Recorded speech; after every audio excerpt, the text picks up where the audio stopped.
Praise God.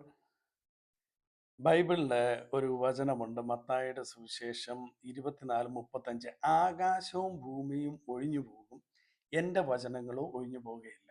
ഒരു വചനം കേൾക്കുമ്പോൾ നമ്മള് ഇപ്പൊ ആകാശവും ഭൂമിയും ഒഴിഞ്ഞു പോകും, നമുക്ക് വേണേൽ അങ്ങനെ ചിന്തിക്കാം. ലോകം അവസാനിക്കുമ്പോഴാവുകയെ ആകാശമൊക്കെ ഭൂമി ഒഴിഞ്ഞു പോകും, ഇല്ലാതാവും. പക്ഷെ അതല്ല ഇവിടെ എഴുതിയിരിക്കുന്ന ഇമ്പോർട്ടൻസ്. അങ്ങനെ ഇത്ര റിയാലിറ്റിയിൽ എൻ്റെ മുന്നിൽ നിൽക്കുന്ന ഈ ഭൂമിയും ഒക്കെ ഇല്ലാതായി കഴിഞ്ഞാലും ദൈവവചനത്തിന് ഒരു മാറ്റവും വരത്തില്ലെന്നാണ്. ഹല്ലേലൂയ. അങ്ങനെയെങ്കിൽ ഈ വചനത്തിൽ പറഞ്ഞിരിക്കുന്ന മുഴുവനും നമ്മൾ വിശ്വസിക്കും. പലർക്കും പറ്റുന്നത് അല്ലെങ്കിൽ എനിക്ക് ഇതിന് മുമ്പുണ്ടായിരുന്ന ലെവലിലെ വിശ്വാസം എന്നൊക്കെ പറഞ്ഞ ബൈബിളിലെ പല പല കാര്യങ്ങളൊക്കെ വിശ്വാസമാണ്. പക്ഷെങ്കില് മലയോടൊക്കെ പോകാൻ പറഞ്ഞാൽ പോകുമോ? മനസ്സിലാവുന്നുണ്ടോ? അപ്പം നമുക്ക് അതിൻ്റെ പരിജ്ഞാനം ഉണ്ടാകണം. നമ്മൾ എന്തുവാണ് ഇതിൽ നിന്ന് ഉദ്ദേശിക്കുന്നത്?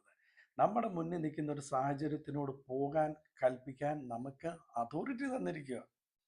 കാര്യം ഈ ദൈവവചനമാണ് നമുക്ക് അതിനുള്ള അടിസ്ഥാനം തന്നിരിക്കുന്നത്. ആ അതോറിറ്റിയിലുള്ളവരാണെന്നുള്ള ഒരു പരിജ്ഞാനം നമുക്കുണ്ടാകണം.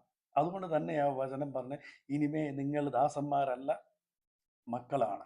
യേശുക്രിസ്തു ഭൂമി വന്നത് ഒരു പ്രവൃത്തി ചെയ്തിട്ട് അതിൻ്റെ റിസൾട്ട് തരാൻ. ആ പ്രവൃത്തിയാണ് കർത്താവ് ചെയ്തത്. ഈ ഭൂമിയിൽ വന്ന് നമുക്ക് വേണ്ടി ക്രൂശേൽ യാഗമായി.